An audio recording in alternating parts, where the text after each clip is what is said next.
ശാലം ടിവിയുടെ എല്ലാ പ്രേക്ഷകർക്കും ദൈവനാമത്തിൽ സ്നേഹവന്ദനം. യൂത്ത് ഗൈഡിലേക്ക് ഹൃദയപൂർവ്വം സ്വാഗതം.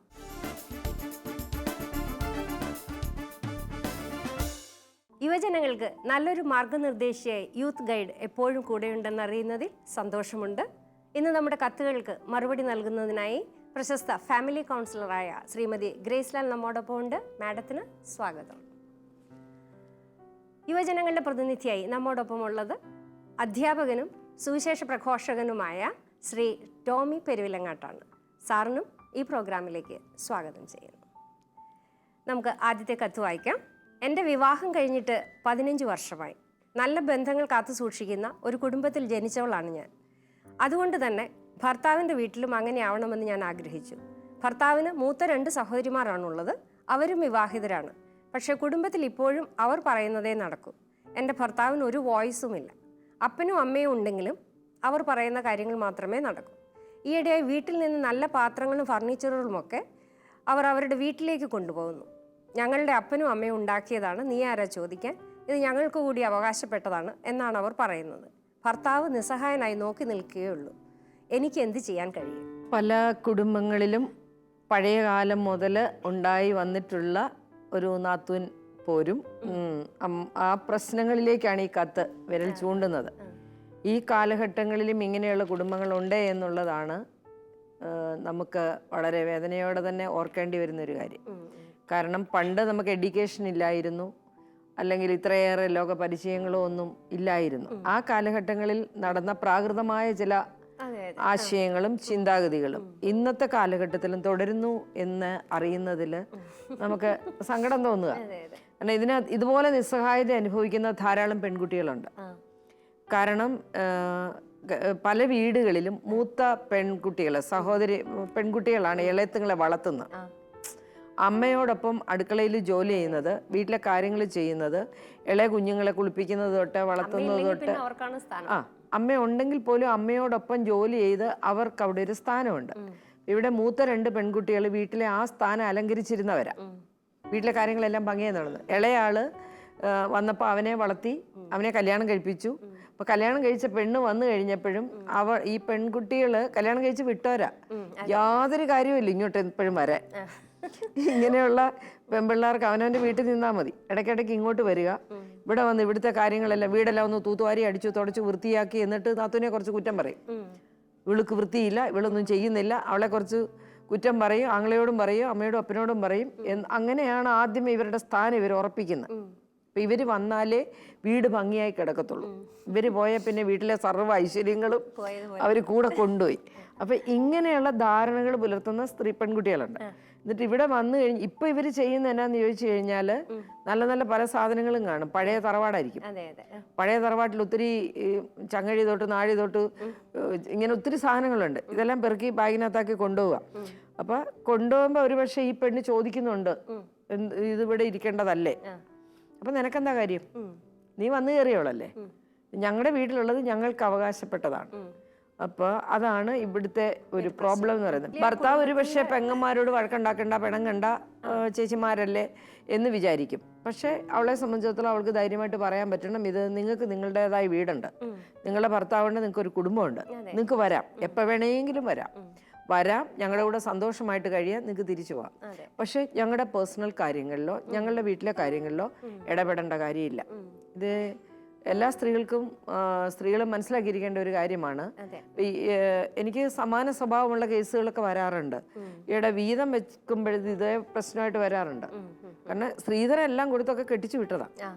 എന്നിട്ട് ഇവിടെ വീതം വെക്കുമ്പോൾ അതിൻ്റെ അറ്റത്ത് പിടിക്കാൻ വരും. ആ ആൺപിള്ളേർ ഉണ്ടായിരുന്നതെല്ലാം കൊടുത്ത്, ഉണ്ടായിരുന്നതിൽ കൂടുതൽ കൊടുത്ത് പെങ്ങന്മാരെ കെട്ടിച്ചിട്ടും അതിൻ്റെ അറ്റത്ത് പിടിക്കാൻ വരാറുണ്ട്. എന്തുകൊണ്ടാണ് പെണ്ണുങ്ങൾക്ക് ഇത്ര ഒരു ദുരാഗ്രഹം, അത്യാഗ്രഹം തോന്നുന്നതെന്ന് അറിയില്ല. പക്ഷെ എന്തായാലും ഇതൊരു വലിയ കുടുംബ പ്രശ്നമായിട്ട് മാറാറുണ്ട്. അവരുടെ ബന്ധങ്ങളെല്ലാം നഷ്ടപ്പെടുക.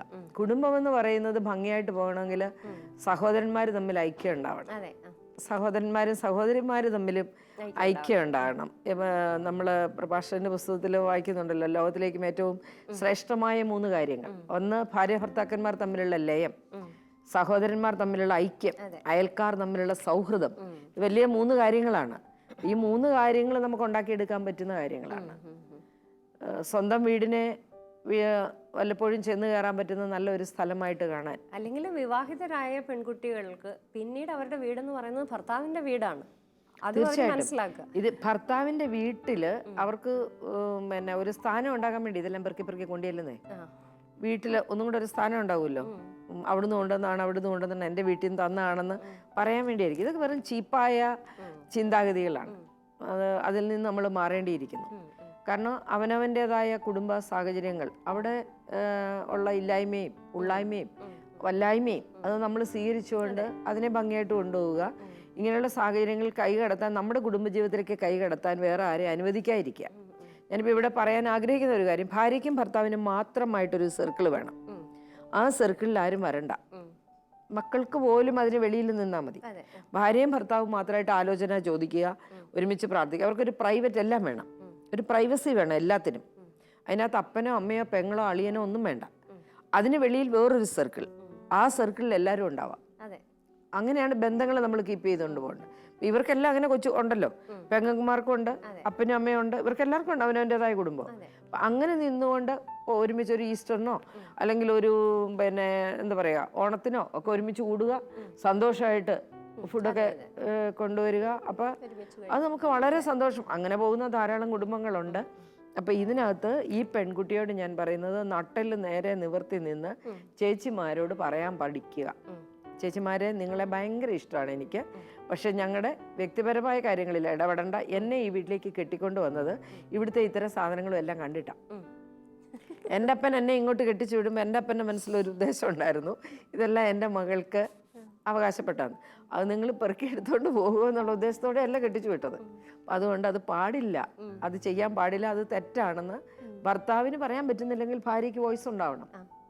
അപ്പോൾ ആ പ്രശ്നം അവൾക്ക് പരിഹരിക്കാനായിട്ട് സാധിക്കും. അവൾ മിണ്ടാതിരുന്നാൽ ഇത് പിന്നെയും അടിത്തറ വരെ മാന്തിക്കൊണ്ട് അങ്ങ് പോകും. അതെ, അവസാനം വരെ ഇത് അവരുടെ കുടുംബമാണ്, അവരാണ് അവിടെ കഴിയേണ്ടത്. ഈ ആൺകുട്ടിയും തീർച്ചയായിട്ടും അവരുടെ മക്കൾക്ക് അവകാശപ്പെട്ടതല്ലേ. നമ്മൾ എന്നാ പറഞ്ഞാലും മനസ്സിൽ ഒരിച്ചിരി കുശുമ്പും കുന്നായ്മയും സ്വാർത്ഥതയും ഒക്കെ ഇവരുടെ ഉള്ളിലുണ്ട്. ഈ കുട്ടിയെ സംബന്ധിച്ചിടത്തോളം വഴക്കുണ്ടാകണ്ട എന്ന് കരുതി അവൾ സഹിച്ചു. പക്ഷെ അതിനകത്ത് മുഴുവൻ അവളുടെ ഭർത്താവിനെ കുറ്റപ്പെടുത്തുന്നുണ്ടാവും. അവൻ സമാധാനം അനുഭവിക്കുന്നില്ലായിരിക്കും ഇവിടെ. എന്നാ ഇതിന്റെ രണ്ടിന്റെ ഇടയിൽ പലപ്പോഴും അങ്ങനെയാണല്ലോ, ഭാര്യയുടെയും അമ്മയുടെയും ഇടയിൽ, ഭാര്യയുടെയും പെങ്ങന്മാരുടെ ഇടയിൽ കിടന്ന് ഒരു നീറുന്നത് ഭർത്താക്കന്മാരാ. ആരും പുറത്ത് പറയാഞ്ഞിട്ടല്ലേ, പലരും പുറത്ത് പറയാഞ്ഞിട്ടാ. നമ്മുടെ കുടുംബ ബന്ധങ്ങളിൽ ഇങ്ങനെയുള്ള ധാരാളം സംഭവങ്ങൾ ഉണ്ടാകാറുണ്ട്. ഈ പെങ്ങന്മാരോട് കൂടുതൽ താല്പര്യം കാണിക്കുന്ന അമ്മമാരുണ്ട്. കെട്ടിച്ചു വിട്ടിരിക്കുന്ന പെൺപിള്ളാരോട് കൂടുതൽ സ്നേഹം, പെൺപിള്ളാരുടെ മക്കളോട് കൂടുതൽ സ്നേഹം. അങ്ങനെയുള്ള അമ്മമാരുണ്ട് ധാരാളം പേര്. ഇനി അവധിക്ക് പിള്ളേരൊക്കെ വന്നു കഴിയുമ്പോൾ പിന്നെ മകൻ്റെ കൊച്ചുങ്ങൾക്ക് കൊടുക്കാതെ എല്ലാം മകളുടെ കൊച്ചുങ്ങൾക്ക് കൊടുക്കുന്ന അമ്മമാരുണ്ട്. അത്ര കേസുകളൊക്കെ എനിക്ക് വരുന്ന. അപ്പോൾ ഈ പിള്ളേർക്കുണ്ടാകുന്ന ഒരു അവഗണനയുണ്ട്. അപ്പോൾ അതൊക്കെ അവധി ഉണ്ടാവരുതേ, ഇവർ വരരുതേ എന്നാണ് ആഗ്രഹിക്കുന്നത്. അതേസമയം എല്ലാവരെയും ഒരേപോലെ കാണുക. അവധിക്കാലം വരുമ്പോഴത്തേക്ക് മകളുടെ മക്കൾ വരുന്നു, മകൻ്റെ മക്കൾ വരുന്നു, എല്ലാവർക്കും കൂടെ ഒരുമിച്ച് ഒരുപോലെ വല്യമ്മമാർ കാണുകയാണെങ്കിൽ അതിനൊരു സന്തോഷമുണ്ട്. അപ്പൊ അത് സ്ത്രീകളുടെ പ്രശ്നമാണ് സാർ. ഇതെല്ലാം സ്ത്രീകളുടെ പ്രശ്നങ്ങളാണ്. ഇതിന്റെ ഇടയ്ക്ക് ശ്വാസം മുട്ടുമായിരിക്കും. കാര്യങ്ങളും മനസ്സിലാക്കുന്നില്ല എന്ന് നമുക്ക് പറയാൻ പറ്റത്തില്ല. മൗനം പാലിക്കുകയാണ്. കാരണം എന്നാന്ന് ചോദിച്ചു കഴിഞ്ഞാൽ അവൻ അവിടെ അവനെ വളർത്തിയത് ഇവരായിരിക്കും. അപ്പൊ പറയുന്നുണ്ടായിരിക്കും, എടാ തഴമ്പേളില്ല മാറിയിട്ടില്ല, നിന്നെ എടുത്തോണ്ട് നടന്നതിന്റെ നിനക്ക് എന്നെ ചോദിക്കാം, അങ്ങനെ പറയും ഇവര്. അവിടെയാണ് കുഴപ്പം. അതുകൊണ്ട് ഞാൻ പറയുന്നത് സ്ത്രീകൾ മനസ്സിലാക്കണം. കുടുംബ സമാധാനം എന്ന് പറയുന്നത് സ്ത്രീകൾ വിചാരിച്ചാൽ നടക്കും. അത് അമ്മയായാലും മകളായാലും മരുമകളായാലും നാത്തൂനായാലും അവനവന്റെ ഭാഗം. ഇപ്പൊ നമ്മൾ കല്യാണം കഴിച്ചു വിട്ടാൽ നമ്മുടെ വീട് ആണ് നമുക്ക് വലുത്, ഭർത്താവിന്റെ വീടാണ് നമ്മുടെ വീട്. ആ വീട് സമാധാനമായിട്ട് കൊണ്ടുപോകണം. അത് നമ്മുടെ വീട്ടിൽ നിന്ന് സാധനങ്ങൾ കൊണ്ടുവന്നിട്ടല്ല. ഇനി ഇവിടുത്തെ പെമ്പിളാർ ഇവിടുത്തെ എല്ലാം പെറുക്കിക്കൊണ്ടുപോയി ഇവർ സമ്മതിക്കുമോ? ഇതൊരു ചെയിൻ സർവീസ് ആയിട്ട് വന്നാൽ ഒന്ന് ആലോചിച്ച് നോക്കിക്കേ, അത് നടക്കത്തില്ല.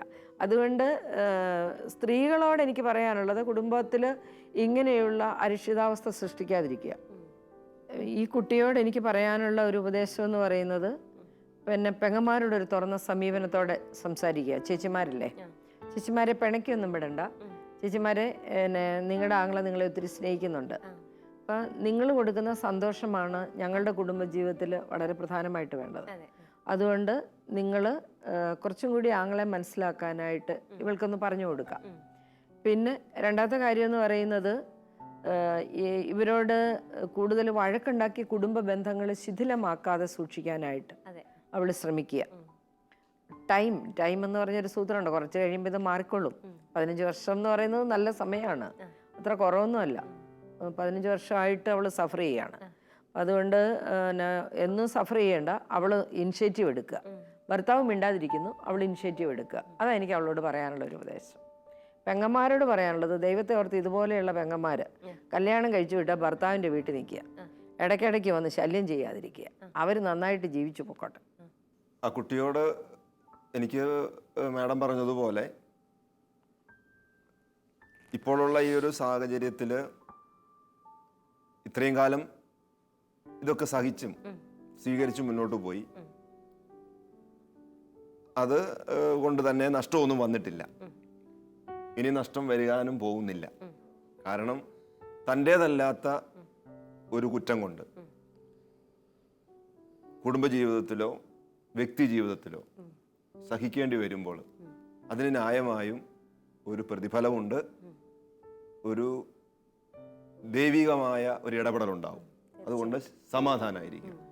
രണ്ടാമത്തെ കാര്യം, വീട്ടിലേക്ക് കടന്നു വരുന്ന ഈ പെങ്ങന്മാർ, അവര് മാഡം പറഞ്ഞതുപോലെ എപ്പോഴും ശ്രദ്ധിക്കേണ്ടത്, വീട്ടിലേക്ക് വരുന്നത് മാതാപിതാക്കളെ കാണാൻ, അവരെ സ്നേഹിക്കാൻ, അവർക്ക് എന്തെങ്കിലും കൊടുക്കാൻ, ആങ്ങൾക്ക് എന്തെങ്കിലും കൊടുക്കാൻ, ആങ്ങളുടെ ഭാര്യയ്ക്ക് എന്തെങ്കിലും കൊടുക്കാൻ, ഇങ്ങനെ ചിന്തിക്കുക. ആ കൊടുക്കുമ്പം കിട്ടുന്ന ഒരു വലിയ സന്തോഷമുണ്ട്. അത് സ്വാഭാവികമായിട്ട് ഒരു വ്യക്തിക്ക് ആവില്ല. എന്നാലും പെങ്ങന്മാർക്കൊന്നും ചെയ്യാം, ദൈവത്തിൻ്റെ പരിശുദ്ധാത്മാവിനോട് പ്രാർത്ഥിക്കുക. ഇങ്ങോട്ട് സ്വീകരിക്കുന്നതിനേക്കാൾ അപ്പുറത്ത് അങ്ങോട്ട് എന്തെങ്കിലും കൊടുക്കുമ്പോഴുണ്ടാകുന്ന ഒരു സമാധാനം ഞങ്ങൾക്ക് തരണമേ. നമുക്ക് അടുത്ത ക്വസ്റ്റ്യനിലേക്ക് പോകാം. ഞങ്ങളുടെ വിവാഹം കഴിഞ്ഞിട്ട് 40 വർഷമായി. ഭർത്താവ് ഇന്ത്യയിൽ തന്നെ പല സ്ഥലങ്ങളിൽ ജോലി ചെയ്ത ഒരു ഗവൺമെൻറ് ഉദ്യോഗസ്ഥനാണ്. എപ്പോഴും ട്രാൻസ്ഫർ ആകുന്ന ഒരു ഉദ്യോഗസ്ഥനായിരുന്നതിനാൽ ഞാൻ കുടുംബത്തിൽ തന്നെയായിരുന്നു. വല്ലപ്പോഴും അവധിക്ക് വീട്ടിലെത്തുന്ന ഒരു അതിഥിയായിരുന്നു ഭർത്താവ്. പണമെല്ലാം കൃത്യമായി അയച്ചു തരികയും അതെല്ലാം കൈകാര്യം ചെയ്യുകയും കുട്ടികളെ വളർത്തുകയും ഒക്കെ ചെയ്തത് ഞാനാണ്. പണം എന്തിനൊക്കെ ചെലവഴിച്ചു എന്ന് അപ്പോഴപ്പോഴും അറിയിക്കുകയും ചെയ്തിട്ടുണ്ട്. ഇപ്പോൾ അദ്ദേഹം റിട്ടയർ ചെയ്ത് വീട്ടിൽ വന്നതിന് ശേഷം പണ്ടത്തെ കണക്കുകളൊക്കെ ചോദിക്കുന്നു. എന്നെ സംശയത്തോടെ ചോദ്യം ചെയ്യുന്നു. ഞാൻ എങ്ങനെയൊക്കെയാണ് ജീവിച്ചതെന്ന് അന്വേഷിക്കുന്നു. റിട്ടയർ ചെയ്ത് തിരിച്ചു വരുന്ന ഭർത്താവുമൊത്ത് നല്ലൊരു ജീവിതം മോഹിച്ച എനിക്ക് ഇപ്പോൾ ഒരു സൗകര്യവുമില്ല. ഞാൻ എന്ത് ചെയ്യണം? ഇത് ധാരാളം സ്ത്രീകൾ അഭിമുഖീകരിക്കുന്ന ഒരു പ്രശ്നമാണ്. കാരണം നല്ല പ്രായം മുഴുവൻ ജോലി ചെയ്യാനായിട്ട് ഭർത്താവ് വെളിയിലായിരിക്കും. ഭർത്താവ് നമ്മുടെ ഇവിടെ ഇപ്പോൾ വിദേശത്ത് ജോലി ചെയ്യുന്നവർ, ഇന്ത്യ ജോലി ചെയ്യുന്നവർ, കേരളത്തിൽ പല സ്ഥലത്ത് ജോലി ചെയ്യുന്നവരുമായ പല ആണുങ്ങളും വീട്ടിലേക്ക് പൈസ അയച്ചു കൊടുക്കുകയും ഭാര്യയെ ഉത്തരവാദിത്വം ഏൽപ്പിച്ചു കൊടുക്കുകയാണ് ചെയ്യുന്നത്. അപ്പോൾ വീട്ടിലെ ഉത്തരവാദിത്വങ്ങളെല്ലാം ഭംഗിയായിട്ട് ചെയ്യുന്ന ഭാര്യയ്ക്ക് പതുക്കെ പതുക്കെ അവിടെ ഒരു ഈഗോ ഡെവലപ്പ് ചെയ്യും. ഞാനുണ്ടെങ്കിലേ വീട്ടിലെ കാര്യം നടക്കത്തുള്ളൂ, ഞാനാണ് വീട്ടുകാരെ നടത്തുന്നത്. അങ്ങനെ അല്ല നടത്തുന്നത്. അപ്പോൾ പൈസ അയച്ചു തരുന്നുണ്ടെന്നുള്ളതേ ഉള്ളൂ, ബാക്കിയെല്ലാം ഞാനാണ് നടത്തുന്നത്. അതായത് പാലുകാരന് കാശ് കൊടുക്കുന്നു, പത്രക്കാരന് കാശ് കൊടുക്കുന്നു, സ്കൂളിൽ പോകുന്നു, ഫീസ് കൊടുക്കുന്നു, വീട് പണിയുന്നു, ബാങ്കിൽ പോകുന്നു, സർവ്വ പരിപാടികളും പുള്ളിക്കാരി ചെയ്ത് പുള്ളിക്കാരിക്ക് ഒരു നല്ല ഹോൾഡ് ഉണ്ടായി അവിടെ നിൽക്കുകയാണ്.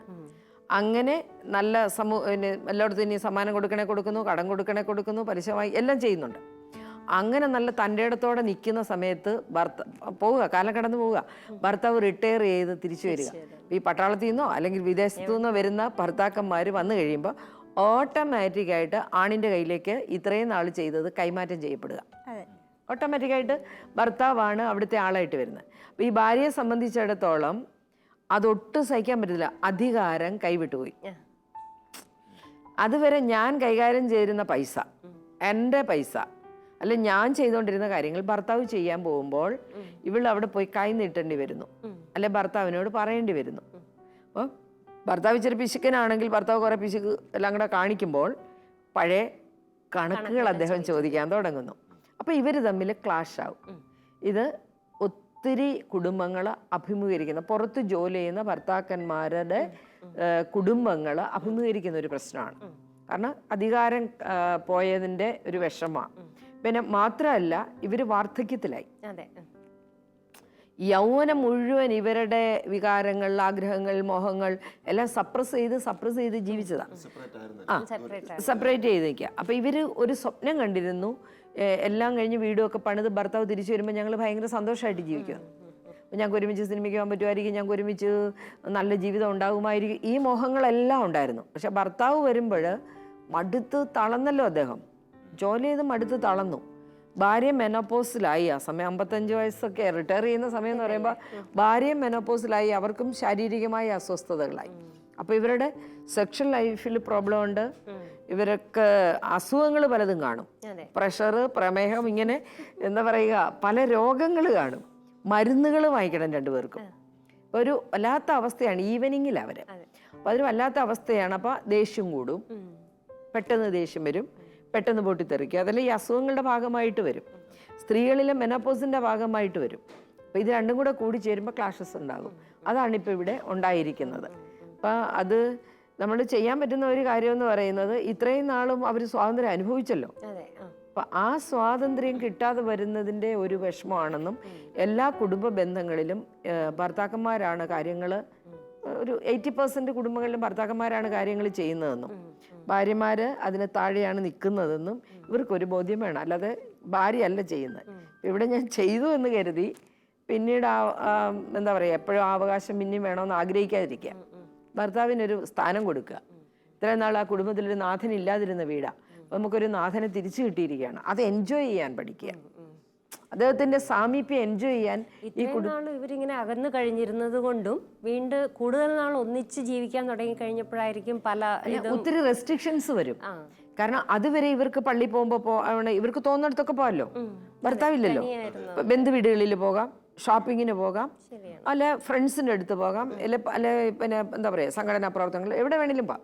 അപ്പൊ ഇവർക്ക് ആ സ്വാതന്ത്ര്യം ഇപ്പൊ പോയി. ഇപ്പൊ അവർ അനുവാദം ചോദിക്കണം ഭർത്താവിനോട്, ഞാനൊന്ന് പൊക്കോട്ടെ. അപ്പൊ പോകണ്ട, നീ ഇന്ന് പോകണ്ട. മറ്റത് പറയാൻ ആളില്ലല്ലോ. അപ്പൊ നീ ഇന്ന് പോകണ്ടെന്ന് പറയുമ്പോഴാണ് ഈ മണിച്ചിത്രത്താഴിലെ ഗംഗ പോലെ സ്വഭാവം അങ്ങ് മാറും. എന്താ ഞാൻ പോയാലെന്ന് ചോദിക്കും. അപ്പോഴാണ് ഈ ക്ലാഷസ് വരുന്നത്. അപ്പൊ ഇതുകൊണ്ട് ഇത് പല വീടുകളിലും പല ഭാര്യ ഭർത്താക്കന്മാരും മനസ്സിലാക്കേണ്ടത്, ഈ സമയത്ത് കൂടുതൽ അഡ്ജസ്റ്റ്മെന്റ് വേണ്ടി വരും. അത് നമുക്ക് ലാസ്റ്റ് ഒരു ഈവനിങ്ങിൽ വരുന്ന പ്രോബ്ലമാണ്. അവരൊരുമിച്ച് കുറച്ചും കൂടി ഹാർമണിയോടെ ജീവിക്കാനായിട്ട് ഇത്രയും നാൾ അവർക്കില്ലായിരുന്ന കുറേ കാര്യങ്ങളുണ്ട്. അവർക്ക് ഒരുമിച്ച് പ്രാർത്ഥിക്കാൻ കഴിഞ്ഞിരുന്നില്ല, ഒരുമിച്ച് പള്ളി പോകാൻ കഴിഞ്ഞിരുന്നില്ല, ഒരുമിച്ച് പല കല്യാണങ്ങൾ ഇതുപോലെയുള്ള ഫംഗ്ഷൻസിൽ പങ്കെടുക്കാൻ കഴിഞ്ഞിരുന്നില്ല, അല്ലെ വെഡിങ് ആനിവേഴ്സറികൾ, ബർത്ത്ഡേയ്സ്, ഇതൊന്നും ഇവർക്ക് ഒരുമിച്ച് ആഘോഷിക്കാൻ പറ്റിയിട്ടില്ല. പിന്നെ ഇപ്പോൾ കൊച്ചുമക്കൾ കാണുമല്ലോ, അപ്പോൾ കൊച്ചുമക്കൾ അവർക്കിടയിലേക്ക് കടന്നു വന്നു കഴിഞ്ഞാൽ അത് അവർക്ക് എൻജോയ് ചെയ്യാൻ പറ്റും. അതുകൊണ്ട് പ്രശ്നങ്ങളെ മാറ്റി വെച്ചിട്ട് അവർ ഒരു ജീവിതത്തെ മനോഹരമായിട്ട് കാണാൻ പഠിക്കുക. ഭർത്താവിന് സ്ഥാനം കൊടുക്കുകയും ഭർത്താവ് തീർച്ചയായിട്ടും തിരിച്ചു വന്നപ്പോൾ അദ്ദേഹത്തിന് മനസ്സിലാവണമല്ലോ, മറ്റേത് ഞാൻ പണം ഉണ്ടാക്കാനുള്ള ഒരു ഉപകരണം മാത്രമായിട്ട് എവിടെയൊക്കെയോ പോയി കിടന്നു. അത് ആ മനുഷ്യനുണ്ടാക്കുന്ന ഒരു വേദനയുണ്ട്, ശരിയല്ലേ? പണം ഉണ്ടാക്കുന്ന ഒരാൾ മാത്രമായിട്ട്. അപ്പം ആ മനുഷ്യൻ തീർച്ചയായിട്ടും ഇത്രയും നാൾ അയാൾ ചെയ്തതിൻ്റെ, അയാൾ കഷ്ടപ്പെട്ടതിൻ്റെ ഫലമാണ് ഞങ്ങൾ അനുഭവിച്ചിരുന്നത്. അതുകൊണ്ട് പപ്പയെ ഞങ്ങൾക്ക് തിരിച്ചു കിട്ടിയപ്പോൾ ഞങ്ങൾക്ക് ഭയങ്കര സന്തോഷമുണ്ടെന്നുള്ള ഒരു ആറ്റിറ്റ്യൂഡിലേക്ക് കിട്ടാത്ത സ്നേഹം ഭാര്യയാണെങ്കിലും തീർച്ചയായിട്ടും കൊടുക്കാം. അയക്ക് ഇത്ര നാൾ സ്നേഹമൊന്നുമില്ല, അതിൽ ജോലി ചെയ്യില്ലായിരുന്നോ? സാറിന്റെ സൊല്യൂഷൻ എന്താണ്? ഇപ്പോഴത്തെ ഒരു ചെറിയ പ്രശ്നം എന്ന് പറയുന്നത്, സമ്പത്ത് കൈകാര്യം ചെയ്യുമ്പോൾ ഒരു റെസ്ട്രിക്ഷൻ ഉണ്ടാകുന്നു, ഭർത്താവ് കണക്ക് ചോദിക്കുന്നു, ഇത്തരത്തിലുള്ള ചെറിയ ചെറിയ കാര്യങ്ങളേ ഉള്ളൂ. അത് സത്യം പറഞ്ഞാൽ അവരുടെ ഈ ഒരു ദാമ്പത്യ ജീവിതത്തെ കൂടുതൽ മനോഹരമാക്കേണ്ട രണ്ട് ഘടകങ്ങളാണ്. ഇത്രയും കാലം പഠിച്ചത്, ഇത്രയും കാലം ചിന്തിച്ചത്, ഇത്രയും കാലം ചെയ്തതൊക്കെ യഥാർത്ഥത്തിൽ ശരിയായിരുന്നോ എന്ന് തിരിച്ചറിയുന്ന സമയമായത്. അപ്പം ഇത് അനിവാര്യവും കൂടിയാണ്. സ്വാഭാവികമായി ചിന്തിച്ചത് വേണം. ഭർത്താവ് തിരിച്ചു വരുമ്പോൾ അദ്ദേഹം ഉത്തരവാദിത്തങ്ങൾ പലതും ചെയ്യുന്നു, കണക്കുകൾ ചോദിക്കുന്നു. ഇത് സ്വാഭാവിക ജീവിതമാണ്. ഇതിനെ സ്വീകരിക്കുക, ഇതിനോട് വളരെ ക്രിയാത്മകമായി സഹകരിക്കുക. കാരണം ഒറ്റയ്ക്കാവാതെ ശ്രദ്ധിക്കുക. സഭാപ്രസംഗൻ പറയുന്നത് ഒറ്റയ്ക്കായിരിക്കുന്നവനെ കീഴ്പ്പെടുത്താൻ എളുപ്പമാണ്, എന്നാൽ ഒരുമിച്ചിരിക്കുന്നവനെ കീഴ്പ്പെടുത്തുക സാധ്യമല്ല. അതുകൊണ്ട് എത്ര ത്യാഗം സഹിച്ചും എത്രമേൽ എളിമപ്പെട്ടും കീഴ്വഴങ്ങിയും കുടുംബജീവിതം മനോഹരമാക്കാൻ ശ്രദ്ധിക്കുക. സമാധാനമായിട്ട് ജീവിക്കാൻ പ്രാർത്ഥിക്കുക.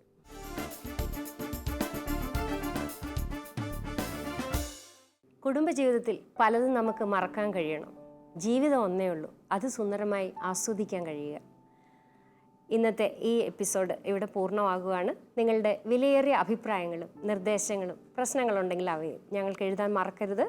എഴുതേണ്ട വിലാസം: the producer, youth guide, Shalom TV, Peruvannamuzhi PO, Kozhikode. വീണ്ടും കാണാം അടുത്ത എപ്പിസോഡിൽ. അതുവരേക്കും നന്ദി.